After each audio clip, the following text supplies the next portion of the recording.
आज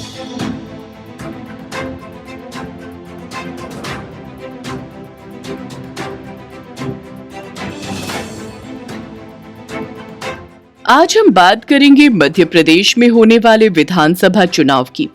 साथ ही राज्य की उन महत्वपूर्ण विधानसभा सीटों के समीकरण को भी समझने की कोशिश करेंगे जो सियासी दलों के लिए अहम भूमिका निभाती हैं। मध्य प्रदेश में चुनावी बिसात बिछ चुकी है। प्रदेश में नामांकन प्रक्रिया पूरी होने के साथ सभी 230 सीटों पर भाजपा और कांग्रेस दोनों के चेहरों की तस्वीर भी साफ हो चुकी है। आगामी 17 नवंबर को प्रदेश में विधानसभा चुनाव के लिए मतदान होगा। एमपी में दो बड़े सियासी दल भाजपा और कांग्रेस इस बार अपनी अपनी सरकार बनाने का दावा कर रही हैं, तो वहीं जनता से उनके हक के वादे भी ये दोनों पार्टियां कर रही हैं। वहीं चुनावी शंखनाद के बाद ये दोनों दलों की मुश्किलें बढ़ती जा रही हैं। मुश्किल में बीजेपी और कांग्रेस। दरअसल दोनों दलों को उनके बागियों ने मुश्किल में डाल दिया है। मध्य प्रदेश के चुनावी रण में इस बार कुछ ऐसे निर्दलीय प्रत्याशी ताल ठोक रहे हैं जो अपने आप में दल होने का दम भर रहे हैं। इनमें अधिकतर वही नेता हैं जिन्होंने भाजपा और कांग्रेस से टिकट न मिलने से नाराज होकर अपनी अलग राह पकड़ ली है। ये लोकतंत्र की खूबसूरती ही है कि किसी भी दल का हिस्सा नहीं होते हुए भी कुछ निर्दलीय प्रत्याशी प्रदेश में मजबूती के साथ अपनी किस्मत आजमा रहे हैं। निर्दलीय प्रत्याशी चुनाव जीतने के बाद जनता के लिए बेहतर काम करने का भरोसा दिला रहे हैं। ये और बात है कि ऐसे मजबूत प्रत्याशियों की निर्दलीय के रूप में चुनाव मैदान में उपस्थिति राजनीतिक पार्टियों, खासकर भाजपा और कांग्रेस के लिए मुश्किल की स्थिति पैदा करती है। आंकड़ों के मुताबिक पिछले चुनाव की तुलना में इस बार इनकी संख्या कुछ अधिक है। इनमें कुछ तो पूर्व सांसद और विधायक भी हैं। इनको लेकर दोनों दल सतर्क भी हैं, क्योंकि जातीय और स्थानीय समीकरणों के कारण इनका अपना मजबूत जनाधार भी है। इस बार का चुनाव बीजेपी और कांग्रेस के लिए बड़ी चुनौती। प्रदेश में 1 दर्जन सीट ऐसी हैं जहां निर्दलीय भाजपा और कांग्रेस के लिए बड़ी चुनौती बनकर उभरे हैं। डॉक्टर अंबेडकर नगर महू विधानसभा सीट से अंतर सिंह दरबार निर्दलीय चुनाव लड़ रहे हैं। ये कांग्रेस से विधायक रह चुके हैं, पर टिकट न मिलने से नाराज होकर चुनाव मैदान में उतर गए हैं। चुनावी मैदान में निर्दलीय ठोक रहे ताल। इसी तरह आलोट से प्रेमचंद गुड्डू, गोटेगांव से शेखर चौधरी, सिवनी मालवा से ओम रघुवंशी, होशंगाबाद से भगवती चौरे, धार से कुलदीप सिंह बुंदेला, मल्हारगढ़ से श्यामलाल जोगचंद, बड़नगर से राजेंद्र सिंह सोलंकी, भोपाल उत्तर से नासिर इस्लाम और आमिर अकील भी निर्दलीय ताल ठोक रहे हैं। बागियों को समझाने मनाने में जुटी कांग्रेस। कांग्रेस नेताओं ने इन्हें समझाने मनाने की खूब कोशिश भी की, लेकिन बात नहीं बनी। दरअसल पार्टी ने गोटेगांव और बड़नगर में पहले जो प्रत्याशी घोषित किए थे उन्हें बदल दिया। इससे आहत दोनों सीटों पर कांग्रेस नेता निर्दलीय मैदान में उतर गए। कांग्रेस की तुलना में देखें तो भाजपा की स्थिति बेहतर है। सीधी से केदारनाथ शुक्ल और बुरहानपुर से हर्षवर्धन सिंह चौहान ही ऐसे हैं जो निर्दलीय चुनाव लड़ रहे हैं। पिछले चुनाव में जीते 2 निर्दलीयों को बीजेपी व कांग्रेस ने दिया टिकट। पिछले चुनाव की बात करें तो 4 निर्दलीय ही चुनाव जीते थे। इनमें से प्रदीप जायसवाल और विक्रम सिंह राणा इस बार भाजपा के टिकट पर चुनाव लड़ रहे हैं। वहीं सुरेंद्र सिंह शेरा और केदार डाबर कांग्रेस के प्रत्याशी हैं। इसके पहले 2013 में दिनेश राय मुनमुन, सुदेश राय और कल सिंह भाबर निर्दलीय चुनाव जीते थे। तीनों अब भाजपा के टिकट पर चुनाव लड़ रहे हैं। कुल मिलाकर देखा जाए तो भले ही नेता निर्दलीय चुनाव जीत जाते हैं, पर उनका झुकाव किसी न किसी दल की ओर रहता ही है। दलों का भी आकर्षण उनमें बढ़ जाता है। अगला चुनाव वे दलों के टिकट पर ही लड़ते हैं। नेता और पार्टी दोनों जानते हैं कि जब वे निर्दलीय चुनाव जीत सकते हैं तो पार्टी के प्रति प्रतिबद्ध मतदाता जब उनके साथ जुड़ जाएगा तो जीत पक्की हो जाती है। वहीं अगर मध्य प्रदेश के जातिगत चुनाव समीकरण की बात करें तो ये तस्वीर अजीबोगरीब नजर आ रही है।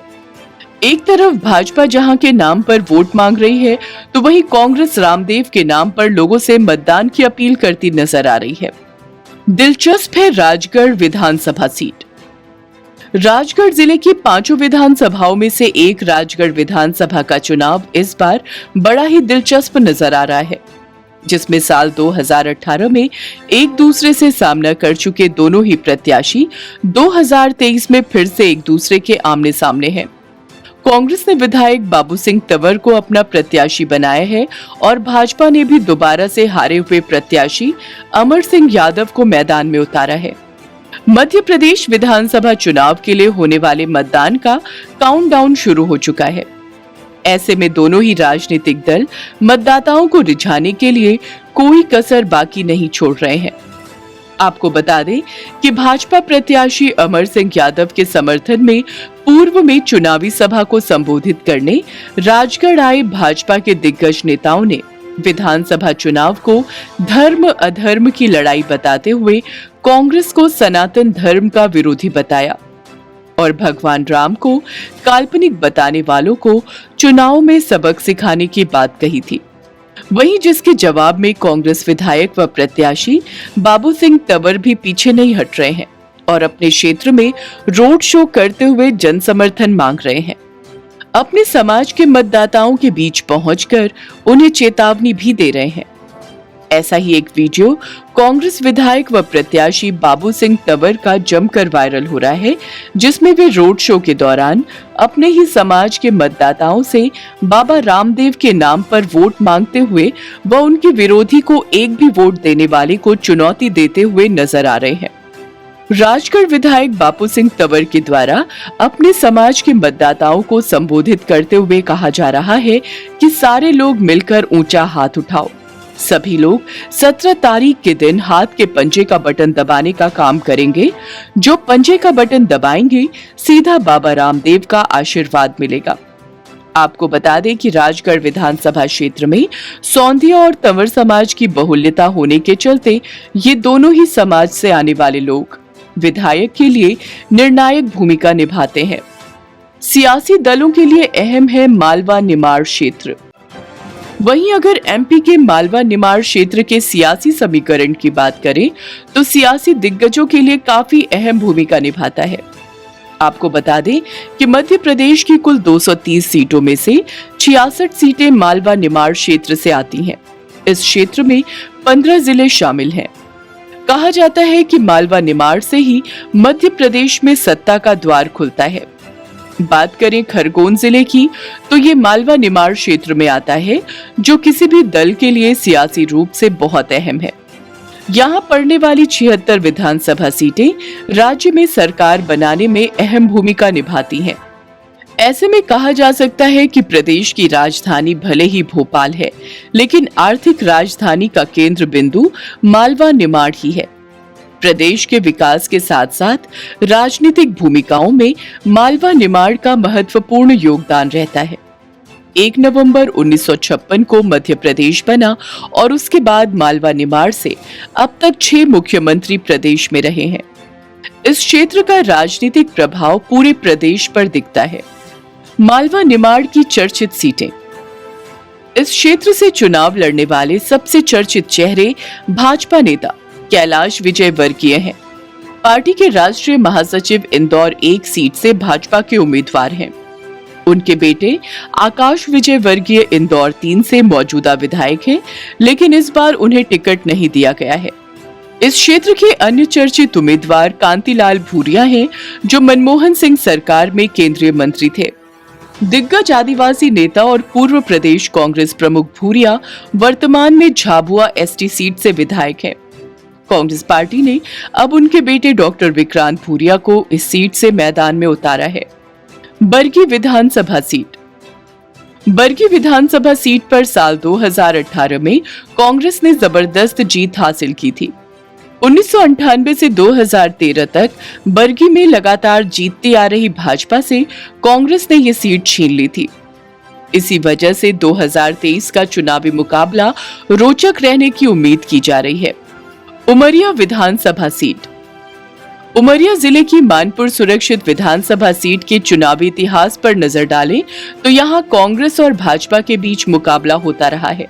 साल 2018 के विधानसभा चुनाव में भाजपा ने मीना सिंह को टिकट दिया था। वहीं कांग्रेस से ज्ञानवती सिंह चुनावी मैदान में थी। चुनावी संघर्ष में भाजपा की मीना सिंह को 82,287 वोट मिले थे।